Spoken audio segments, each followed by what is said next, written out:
This is the old school traveler. I'm back here to tell you again where I have been to over the last 2 weeks. I've been busy, but I've been making some content for you guys and telling you about some cities that are interesting to me. Let's start by saying this is one of the most overrated cities in America when it comes to food. When it comes to food, but it's a nice city for a lot of other things, though. Not so many things that I like a lot, but maybe you do. The city is Charleston, South Carolina. They are overrated when it comes to food. Now, Charleston brags about they want to be a food city and blah, blah, blah. No. Outside of Rodney Scott's barbecue, everything else is kind of like overpriced, way overpriced. That's just Charleston itself. Charleston wants to be that city on the East Coast that everybody goes to, and they want to tell you all the great things they got in Charleston. Well, I'm not I didn't find what everybody else finds. And maybe because I'm a chef and I know that everything has a price point. And Charleston price point seems to be on the high side. And plus, Charleston is in South Carolina, where everybody's making minimum wage. Now, the city itself is a pretty city. You take I-526, and it's not a bad little place to go to. It's not places that I would want to live there because Charleston got a lot of old money, old money. So old money don't like new money. It's always a problem when old money and new money clash. And Charleston is a city that if you didn't come from the old money, you're not going to be able to make it. It's not a city that you can come there with $0, nothing in your pocket, and you can make it. No, not in Charleston. Crime is not bad. Crime is on the lower side. And when I say the lower side, I'm talking about you don't see a lot of killings and other stuff. Now, don't get me wrong. In the paper over the last 5 or 6 years, you have seen where Charleston has some mass murders, people who got political beliefs or racist beliefs or whatever have you. But I say that, but Charleston is pretty as hell when you throw the drone up and you look around Charleston, you say, oh, this is cool. This has got a lot of good things. And Charleston is a military city for the most part, not just military, but, everybody I've seen in the hotels and everybody I've seen in other places, they didn't have anything. Charleston is definitely a city of have and have nots. It is not a city that you can come there and make it from zero. It's not one of those kind of cities. You can start a mom and pop restaurants or whatever, and it's not very diverse. It seems kind of, crackerish. They got a couple of colleges there, like Citadel, College of Charleston, maybe USC, University of South Carolina, Charleston. But it's a city that if you don't come with money, you're not going to leave with money. It's just one of those kind of cities. And nothing wrong with that if you have money. There's a whole lot of stuff wrong if you don't have money. And it's pretty. The one thing about Charleston I did like a lot, they got a great riverfront down by the convention center. And they also got downtown with all the parks. I did like that. It's very scenic. But you don't feel like you're welcome to Charleston. It's just not one of those cities you feel like you're welcome. And the one thing I found out was that the airport, you go get a car, a rental car, or whatever have you, and they are not part of the national chain of like Hertz. You get a Hertz car, you're on your own. It's not part of the Hertz network.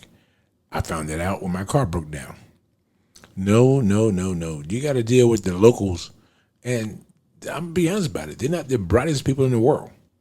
Now, I don't say that very often, but Charleston is not one of the cities that, education-wise, you think they're smart, even though they have 3, I guess, good colleges, and they're probably great colleges compared to the rest of the state.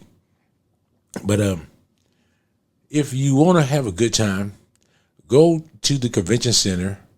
And that part of Charleston I did like a lot. And I did like I guess you call it the riverfront. I did like that. Charleston is not a bad city. It's very, very clean. I did like that. It's very, very clean. So I start off by with the cons, or saying the no-goes, which is the food. Let's talk about the food. You can go 20 miles north of Charleston and get some of the best food you ever gonna have.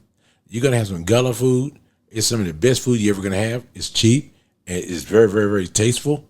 It's very, very good, but it's at a reasonable cost. Shrimp and grits should not cost you $30. And in Charleston, you're gonna get that. You are gonna get that. So you're gonna pay a lot for something, to me, that is very, very cheap to make and to get. I mean, you got the food already there.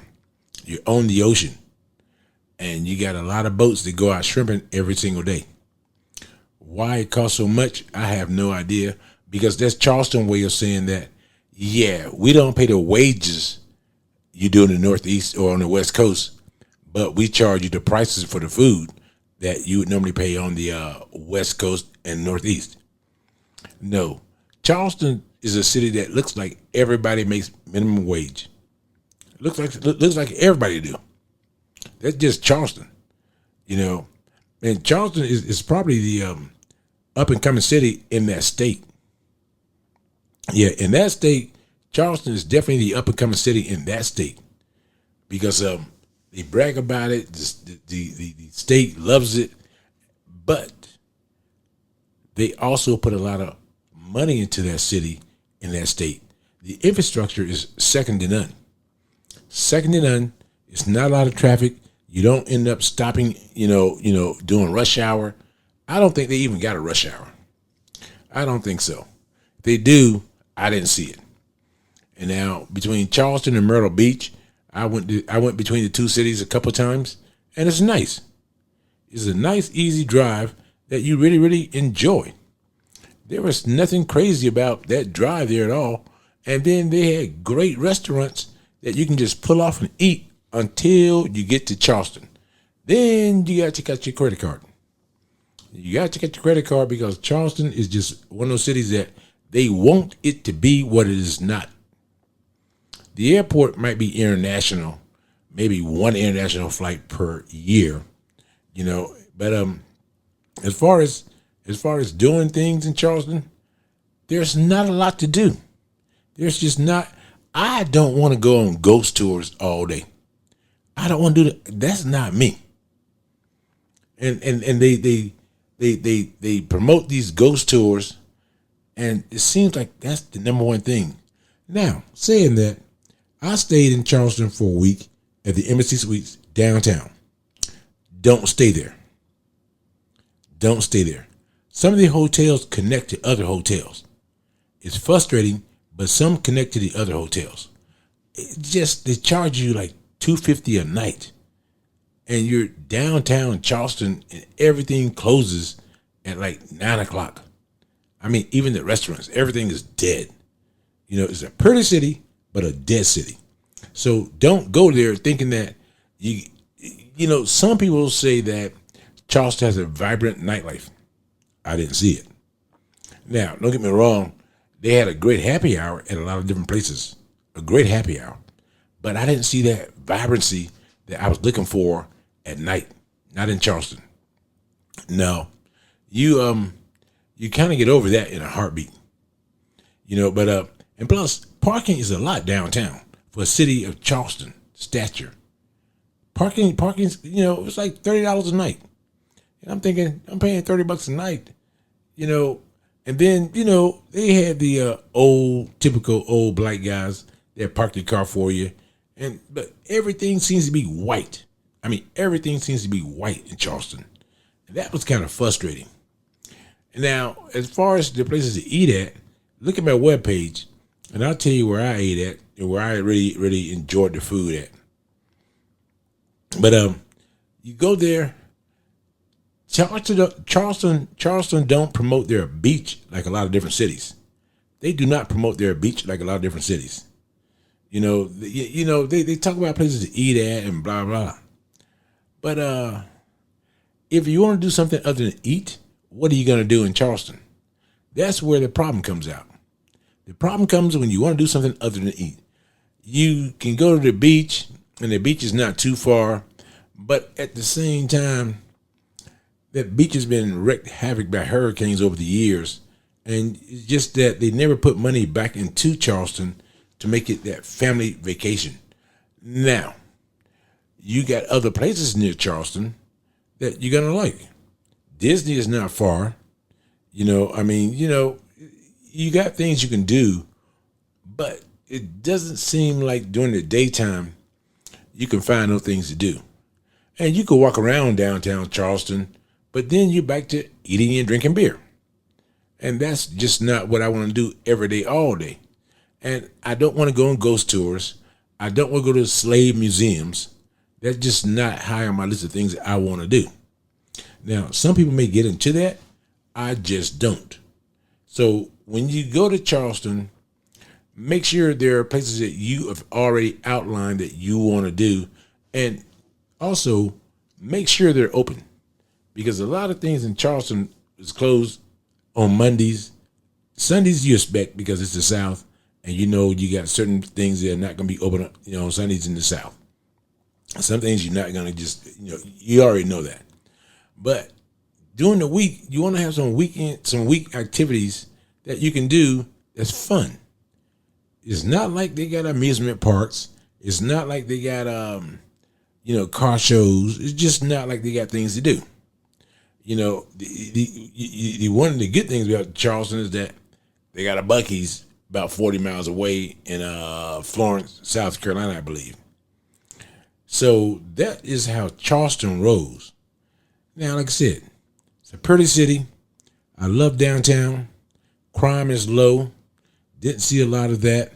It just seems like they got a lot of have and have-nots. The haves are the old white money from the slave days or plantation days or whatever you want to call it. And then they got the people who live there. They are not the owners of this stuff or the hotels or restaurants where they work at. They are not the owners. So don't get the people who are running the restaurants knowing anything about the restaurant. No, the restaurant is some owner who lives 80, 90 miles away in some small little town in other parts of South Carolina or maybe even Georgia. Not sure yet.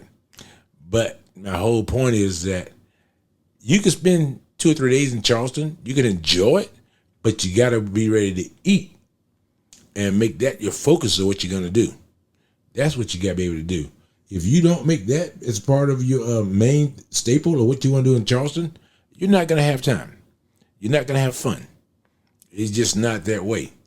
Like I said, we stayed there and, for 4 days, 5 days, I spent like $1,200 total. So it was not expensive if you avoid the restaurants downtown. Downtown is not really that big. It's maybe a 16-block area.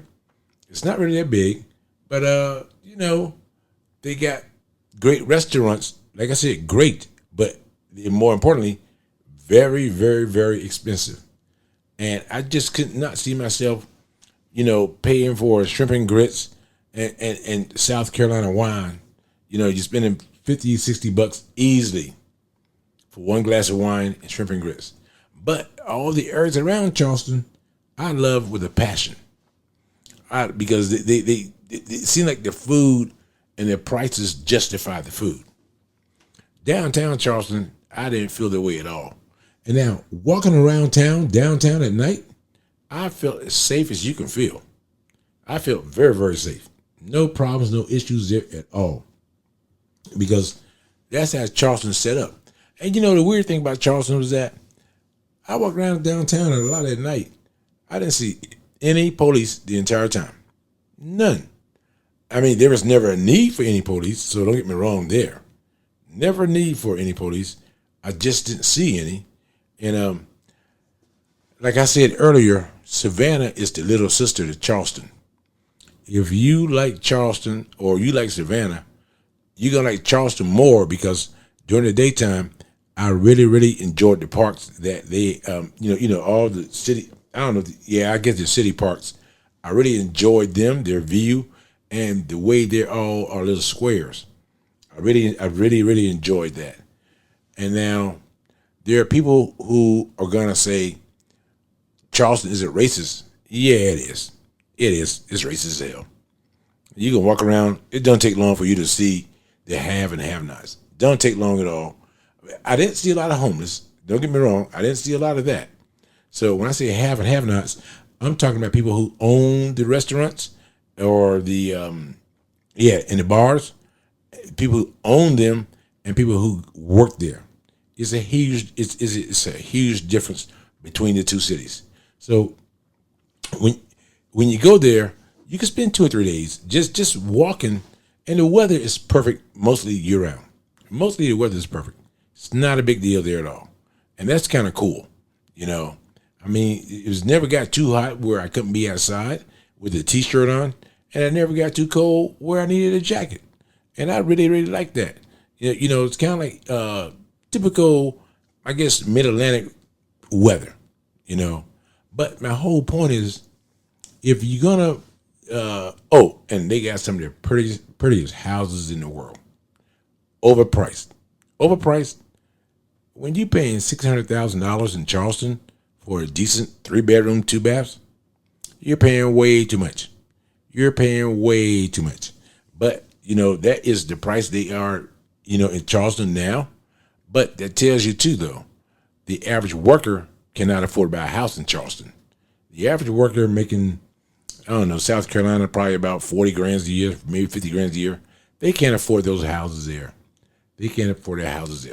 And they still have maid services. I saw a lot of maid cars and early in the morning when I was walking around. I saw a lot of those kind of, those kind of services taking place early in the morning. Yeah, that was kind of sad, because I think that if you buy a house too big for yourself, if you buy a house too damn big and you can't clean it, get a smaller house. It's kind of like a cruise ship. It's made for fat and greedy people. It's just how it works. And they still use the word plantation like it's some pride that everybody should be proud of. And, plantation has some negative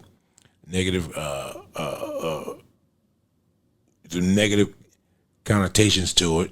If you are not from that area, I'm not going to stay in a place that got the word plantation in it, because I don't want to wake up and find out I'm working the plantation. Yeah. That's how Charleston works. But at the same time, I didn't see a lot of diversity. I didn't see any diversity downtown Charleston. I didn't see it in that area. The closest I came diversity was, you got barbecue, and then you got food that's not barbecue, and you can tell where you're at and who's serving it, and who's making it, and who's the pit master, and who's the chef. You can tell that when you walk in there and see what it is that you have. Yeah, so Charleston is one of those kind of cities that's very, very, very overrated when it comes to the food scene. If shrimp and grits is all you like, then it's great for you. If you don't pay that kind of money, it's great for you. But if you want diversity of foods, it is not for you. And I'm all about diversity, because I like to see people from different cultures set up a place in this culture and see how it turns out, see how it goes. That's what I want to see. But Charleston is not going to be that city, though. It's not going to be that city. And the people, matter of fact, when I ate at a place called Victoria's, not on the Bay, but Victoria's on Kings. Yeah, Victoria on King Street or something like that. Very, very, very good restaurant. And I watched the colleges have a break between, not semesters, but between classes. And everybody I saw was white. I went to another area near the Citadel, all white. Every place I went to, downtown or what you call the upper district or the more expensive areas, all white. Yep, that is how Charleston rolls. So, and the people who brag about it, so far, even on YouTube, all white. And yet, I know they got a poor class because I saw them working in the places I was eating at, places I shopped at, I saw the people who are making minimum wage.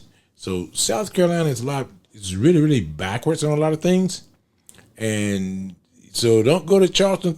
Don't go to Charleston thinking that you're going to find any and everybody working there and doing their own thing and shopping. 99% of the time I went into stores, I only saw one race. So, like I said, I didn't see anything really negative as far as the people doing things or acting crazy. What I saw negative was the people in the terms of diversity not being from any and everywhere.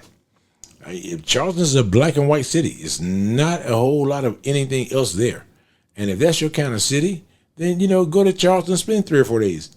It's not my kind of city. I like to see a little everything so I get a taste of everything, and which I did in the food. I had my barbecue, I had my gullah food. I did in the food. But some people like Charleston because it's very, very relaxing too. It's typical, southern cities, laid back, easygoing. You speak, they got very, very good manners. Not very, very great English because your twang sometimes kills you. But this is your boy, the old school traveler saying, Charleston ain't for me. Food, well overrated. Peace out.